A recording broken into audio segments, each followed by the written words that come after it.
not an oats fan. Oats are actually mostly starch. They have some protein in them, but it's really not the best way to get your protein in. And so as a result, that starch, when it breaks down in your body, breaks down into glucose molecules, and it creates a glucose spike. Because there's a study that shows that people with diabetes who switch from oats to eggs see all their inflammation markers go down and their heart disease risk go down. I was sent this like 50 times, so even though she didn't cite the study, just know that I'll find it. Time's cool.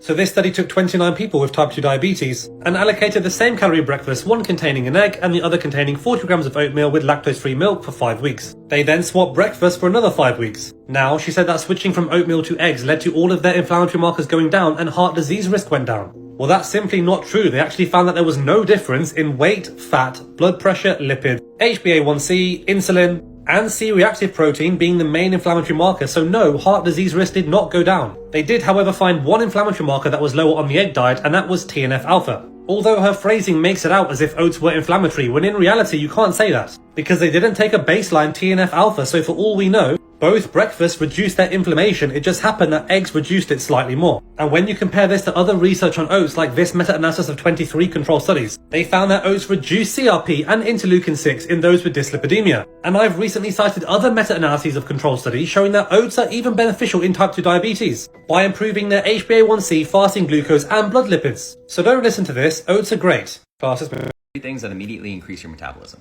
If you don't know me, my name's Justin Nault and I heal slow metabolisms for a living. If your body's storing excess fat that you can't seem to lose even if you're exercising and cutting calories, you're probably one of the 88% of Americans with some form of clinical metabolic dysfunction. But your body is adaptable and metabolic damage is reversible. Here's how to do it. 1. Remove seed oils from your diet. Don't cook with them, check every single ingredients label of all processed foods that you buy, and ask restaurants to cook your food in butter. Seed oils are literally used to fatten up livestock on fewer calories. They're not just bad for your health, they're ruining your metabolism. 2. Get 1 gram of protein per pound of ideal body weight. If you want to weigh 130 pounds, eat at least 130 grams of protein per day. If this seems hard to you, then I guarantee you're already under-eating and your metabolism is suffering from a lack of nutrients. This is one of the ways that under-eating can actually cause you to store fat. 3. Trade your processed foods out for whole foods. Studies show that your body burns more when you're eating whole foods rather than processed foods, even if you're eating the same number of calories.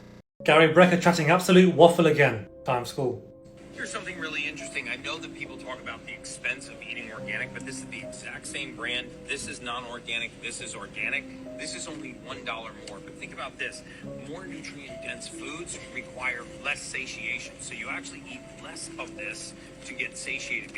And organic matters because it's not sprayed with pesticides, herbicides, insecticides, or preservatives. His first incorrect statement, organic produce is more nutrient dense. Not really. This review of several meta-analyses, including over 300 studies, did show that organic crops had 17% higher levels of antioxidant activity. Furthermore, organic produce did have higher levels of xanthophylls and L-ascorbic acid, but they found 15% lower levels of vitamin E. And they did not find any differences for a whole range of carotenoids, vitamins, flavonols, and so on. And get this, they found that organic foods had lower concentrations of proteins, amino acids, and fiber. The point is that although organic foods may be higher or lower in some nutrients, it really does not matter if you're consuming enough fruits and vegetables to begin with. Gary also claimed that organic crops don't use pesticides. That's completely false. Organic crops do use pesticides, the only difference is that they're derived from natural substances, not synthetic ones. Here's a list of organic pesticides approved by the USDA. Oh, look at that, hydrogen peroxide. Coniotherium minitans. Oh, the horror! If you want to buy organic food to appear cool, that's perfectly fine. But don't go around preaching they're so much healthier or pesticide free, because they're not. Stop eating for a day. Okay. A whole 24-hour fast. 24-hour fast. And when I was fat and you told me to do that, it would actually made me angry. Yeah. So I'm like, I have to eat every 6 hours, otherwise my body will go in starvation mode. And besides, if I don't eat every 6 hours, I want to kill people. Mm-hmm. Okay, I had an unstable blood sugar level and really bad metabolism. So if you're one of those people, do it on a Saturday and just warn your family. Right. And just suck it up. And if you're like, I can't do it, if you have only fat and you can have coffee, you can have tea, no sweeteners, any of that kind of stuff. If you put a bulletproof coffee, just brain octane, no collagen, brain octane and butter. And ghee, yeah. Yeah, ghee or butter, just a very small amount of butter, but a teaspoon of brain octane, that'll turn off hunger for most people fasting. So it actually becomes very effortless. Can you do that while as a 24-hour fast? You can do that a couple times. 1 or 2 is okay. Coffee's great, actually. During a fast? Yeah. It's not going to mess up the fasting It process. improves it. Okay. In fact, the amount of caffeine in 2 small cups of coffee, in other words, most of us drink 1 medium, which is 2 smalls, is shown in a study from UC San Diego to double ketone production, to increase ketones. Ketones make you full. So normally, if you don't have your coffee in the morning, you're going to be really full. You drink your coffee and you're less hungry from the coffee. And that's pretty cool. Now we know why it's a hunger suppressant. You put the brain octane in there, it bumps your ketones up even more. And all of a sudden, you're like, oh yeah, I guess it's lunchtime. I don't need to eat. I could eat, maybe I'll have a little bit more of this coffee and I'm good to go. And then at nighttime, you might be a little hungry. You go to sleep anyway. You wake up the next morning. Fasting, doing that once a week or even once every 2 weeks will make you live longer, feel better, turn your brain on. Everything shifts in your metabolism. Really? And if that's too much, just try skipping breakfast and having a late lunch. Right? So just learn to teach your body that if you can go without food for a brief period of time, you'll be better off. True. If you you have like a dinner at 6, Yeah. and then you finish by 7, and you just say, I'm going to wait till dinner the next day. Yeah. Right? You try to go to bed early. You have coffee in the morning. There's your 24-hour fast. It's not it. that big of a deal. It's not that hard. Yeah. Yeah. I might do that today. I had dinner at 5 yesterday. Yeah. 4, 5, and I'll probably just wait till 5 today. No. I had a cup of coffee, water. Yeah. Water okay? Oh, water's great. Yeah. Now, one warning. Okay. If you just got off an airplane, if you had a heavy workout, if you had a huge fight with your spouse, or if you're ovulating or about to menstruate, those are probably not the best days to fast. Because you have already enough demands on your body, right? You just finished a marathon. It's okay. Go eat. So do it at a time when you're not exceptionally stressed biologically or emotionally or physically. Should you do low carb, high protein, or low fat if your goal is to lose a significant amount of body fat? This is an awesome question to ask, and I can speak from experience after helping hundreds of women melt over 50 pounds of body fat without counting calories, that there is a definitive answer to this question. And it's not so much that it's one macronutrient that you should limit or increase in order to lose body fat. The real answer to this question is whatever diet gets you to eat less ultra processed food. So if you try to follow a diet and you have to switch to diet options of food, but those are still ultra processed and hyper palatable, then you are not going to change your gut health and change your cravings. For instance, if you were to switch from regular Coca-Cola to Diet Coca-Cola, technically that's lower carb and it can aid in weight loss, but you are not changing how you taste food. So what ends up happening? You still crave super sweet things. It would be better if you were to follow a diet where you choose more natural options, not just because it'll help you lose weight, but because it makes it easier not to crave junk food. So the answer is choose the option that gets you to eat more food that looks like it comes from nature, and you will melt body fat easier. If you want to learn more tips like these, follow me, share this video. I'll teach you here. Cut the carbs out of the diet. So step 1 is to replace the carbs with fat and protein. That's number 1. That is instantly going to take the pressure off the pancreas, because that little beta cell that has to pump out so much insulin is triggered by carbs, right? So if you just don't eat carbs, you give it a chance to rest.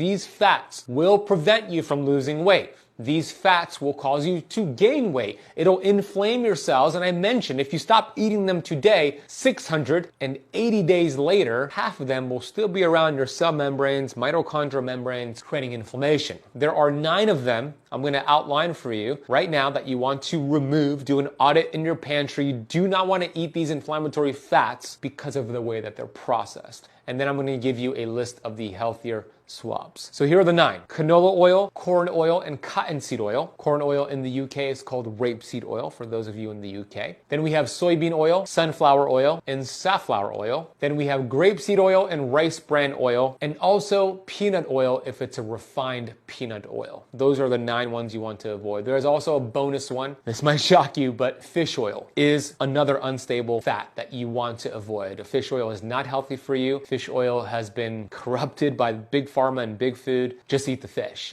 I love fish oil when it's in the fish, but once it's extracted, not good for you. These are called polyunsaturated fats. Poly means many. It contains many double bonds. The more double bonds these fats have, the more unstable they are, and when you introduce it to high heat temperatures, they oxidize. What does that mean?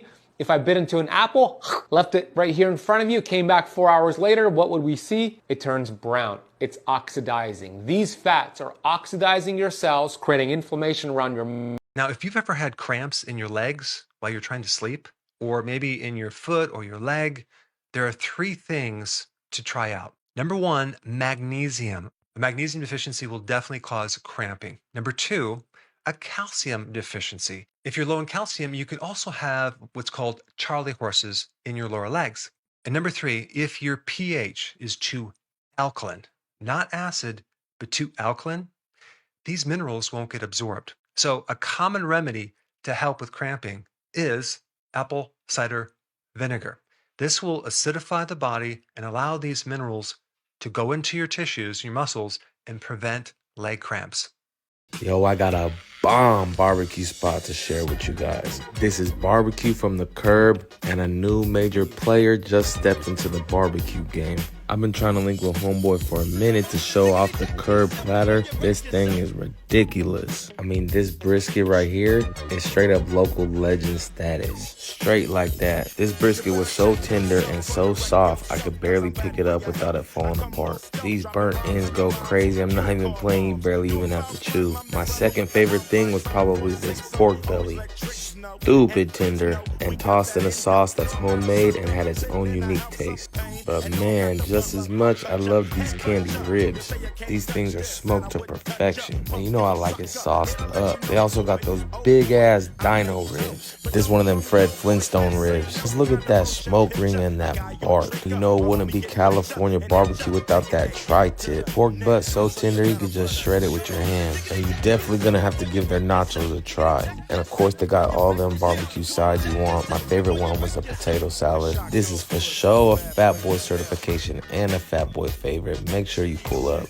As you fast, the longer you go, the more healing switches get turned on. So it's not like just start fasting and poof, you lose weight. There's actually more nuance to that. 24 hours of fasting, we start to see the microbiome on the inside of your gut begin to change. If you've been on birth control for years and years and years, or you have multiple rounds of antibiotics, or maybe you have a lot of infections in your mouth, maybe for years you just ate really bad and you know you need to repair your gut, this is the protocol you're going to want to do. Those microbes will start to disperse, and the healthy microbes, the good ones that make you amazing neurotransmitters and break down your hormones and regulate your blood sugar, in this 24-hour fast, it's enough of a time period that those microbes start to grow and become more prolific in your gut. At the same time, what's happening is the bad ones look around and they're like, hey, this is no longer a place I want to hang out. There's an environment in here that's changing, and the bad ones will start to break down and will get out of you. You might start to notice this as sometimes constipation. Sometimes people will notice have bouts of diarrhea as they throw this 24-hour fast at their body. And so know that it's because there's this environmental terrain change that's happening inside the gut that is so phenomenal. As long as you keep feeding your body carbohydrates every 2 or 3 hours all day long, the body goes, hey, I got plenty of fuel. Taking the carbohydrates in raises my blood sugar. Blood sugar is a fuel, but I don't want too much of it in my system. And so the body produces insulin, which tries to take excess glucose